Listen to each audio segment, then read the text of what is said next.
BJP की नई team का ऐलान हो चुका है। बीजेपी के राष्ट्रीय अध्यक्ष नितिन नवीन की इस नई टीम में 13 राष्ट्रीय उपाध्यक्ष, 8 राष्ट्रीय महासचिव यानी महामंत्री बनाए गए हैं। इसके अलावा नए संगठनात्मक टीम में 16 राष्ट्रीय सचिव और बाकी पदाधिकारी भी शामिल हैं। कुल 12 महिलाओं को राष्ट्रीय संगठन में जिम्मेदारी दी गई है। अब सबकी नजर संसदीय बोर्ड पर है। संसदीय बोर्ड यानी पार्टी की सबसे अहम निर्णायक इकाई, जहां संगठन और सत्ता की धाराएं मिलती हैं। सवाल सीधा है, क्या इस बार किसी मुख्यमंत्री को जगह मिलेगी? अगर मिलेगी तो किसे? योगी आदित्यनाथ या देवेंद्र फडणवीस या फिर कोई और?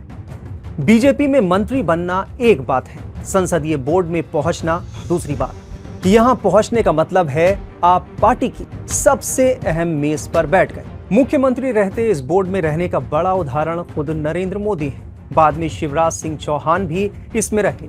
अभी कोई मौजूदा मुख्यमंत्री इसमें नहीं है, इसलिए यह देखना दिलचस्प होगा कि 2027 के यूपी चुनाव और 29 के लोकसभा चुनाव के मद्देनजर क्या संगठन इस पर कोई बड़ा फैसला लेगा। बीजेपी के फायर ब्रांड नेता और यूपी के मुख्यमंत्री योगी आदित्यनाथ की बात करें तो वो लोकप्रियता में बहुत आगे हैं। हिंदुत्व का पहचाना चेहरा, भीड़ खींचने की क्षमता। बोर्ड में जगह मिली तो संदेश जाएगा कि यूपी चुनाव से पहले उनका कद बढ़ रहा है। देवेंद्र फडणवीस की बात करें तो पार्टी उन पर दांव चल सकती है। लोकसभा चुनाव में महाराष्ट्र में करारी हार के बाद विधानसभा चुनाव में जोरदार वापसी हुई। फडणवीस के चुनाव प्रबंधन को श्रेय गया। वो केंद्रीय चुनाव समिति में है। संसदीय बोर्ड में आने से कद बढ़ेगा। जाहिर है के पास जनाधार है, दूसरे के पास रणनीति। एक भीड़ खींचता है, दूसरा चुनाव प्रबंधन में माहिर। ऐसे में बीजेपी भविष्य के लिए इन दोनों में किसे चुनती है, ये देखना दिलचस्प होगा।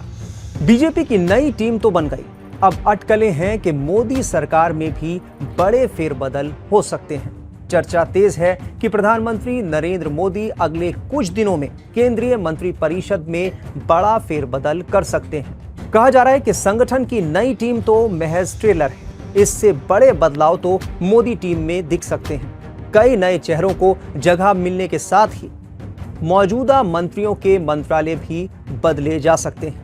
मंत्रिपरिषद में पहले से कुछ पद रिक्त हैं। धर्मेंद्र प्रधान के शिक्षा मंत्रालय से हटने के बाद प्रहलाद जोशी को अतिरिक्त प्रभार दिया गया है। रवनीत सिंह बिट्टू रेल एवं खाद्य राज्य मंत्री पद छोड़ चुके हैं। जॉर्ज कुरियन का राज्यसभा कार्यकाल पूरा होने के बाद मंत्री पद से हटना भी मंत्रिपरिषद में बदलाव की गुंजाइश बढ़ाता है। वहीं केंद्रीय राज्य मंत्री हर्ष मल्होत्रा को दिल्ली और पंकज चौधरी को उत्तर प्रदेश बीजेपी की कमान सौंपी गई है, जबकि पीयूष गोयल पार्टी के कोषाध्यक्ष बना दिए गए हैं। माना जा रहा है कि ये पद भी खाली हो जाएंगे। कैबिनेट फेरबदल में सिख प्रतिनिधित्व बड़ा सवाल है। बिट्टू कैबिनेट से बाहर हो चुके हैं, जबकि हरदीप सिंह पुरी का राज्यसभा कार्यकाल नवंबर में पूरा होगा। मनप्रीत बादल को उपाध्यक्ष बनाना इसी नजरिए से देखा जा रहा है। राघव चड्ढा हाल में पीएम मोदी से मिले थे। चर्चा है कि पार्टी उनके युवा चेहरे और जेनजी कनेक्ट का इस्तेमाल पंजाब की सियासत में करना चाहती है। वहीं तृणमूल कांग्रेस से अलग हुए करीब 20 बागी सांसदों ने अलग गुट बनाकर एनडीए को समर्थन देने का ऐलान किया है। ऐसे में सहयोगी दलों की हिस्सेदारी तय करते वक्त इस नए राजनीतिक गणित को भी ध्यान में रखा जा सकता है। कैबिनेट विस्तार की अटकलों को केंद्रीय मंत्री रामदास आठवले के बयान से भी हवा मिली। आठवले ने कहा कि केंद्रीय मंत्रिमंडल में फेरबदल बहुत जल्द हो सकता है। उन्होंने संकेत दिया कि बीजेपी और उसके सहयोगी दलों के कुछ नए चेहरों को सरकार में जगह मिल सकती है। हालांकि ये आठवले की राजनीतिक राय है, इसे सरकार के आधिकारिक फैसले का संकेत नहीं माना जा सकता। लेकिन उनके बयान ने कैबिनेट विस्तार की बहस को जरूर और तेज कर दिया है।